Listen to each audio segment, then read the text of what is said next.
بسم اللہ الرحمن الرحیم۔ السلام علیکم ورحمۃ اللہ وبرکاتہ۔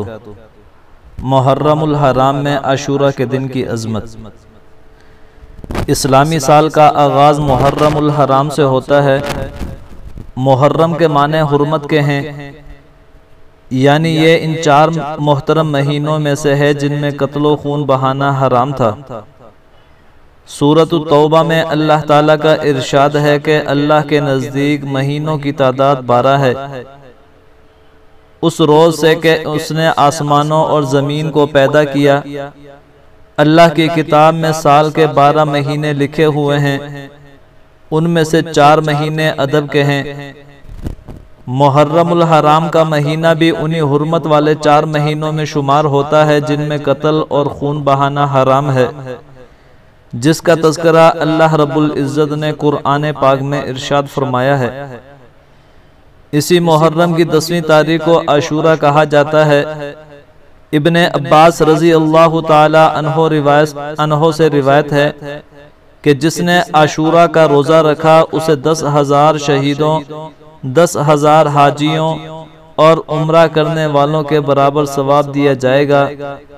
جس نے عاشورہ کے دن کسی یتیم کے سر پر دست شفقت پھیرا اسے ہر بال کے عوض جنت میں 1 درجہ بلند کیا جائے گا۔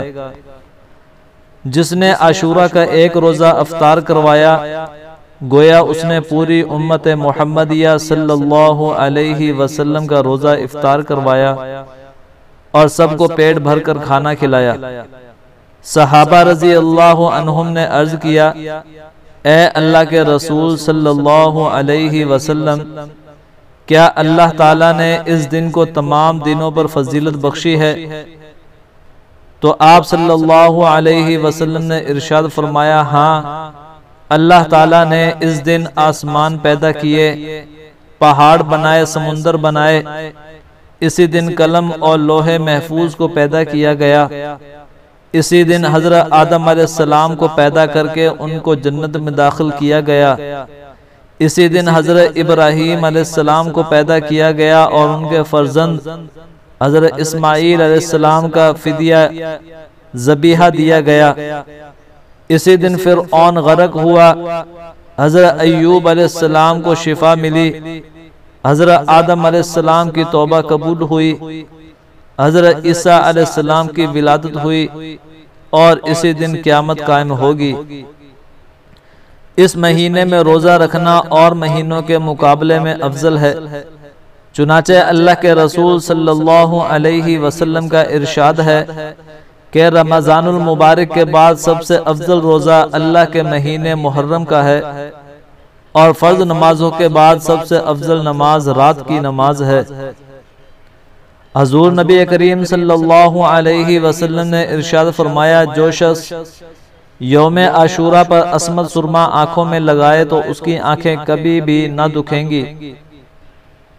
حضرت عبداللہ رضی اللہ تعالی عنہ فرماتے ہیں کہ نبی کریم صلی اللہ علیہ وسلم نے عاشورہ کے دن اپنے گھر والوں پر کشادگی کی، اللہ تعالی سال بھر اس کے رزق میں کشادگی رکھیں گے۔ یہی روایت سفیان بن عیینہ رضی اللہ تعالی عنہ روایت کرتے ہوئے اپنا مشاہدہ بتاتے ہیں کہ ہم 50 سالوں سے فراخی کا تجربہ کر رہے ہیں اور 50 سالوں سے فراخی ہی دیکھ رہے ہیں۔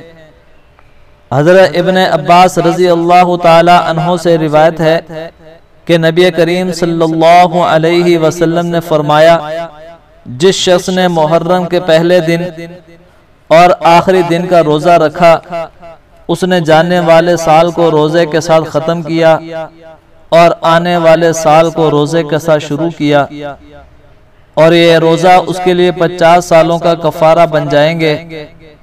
حضرت علی کرم اللہ وجہہ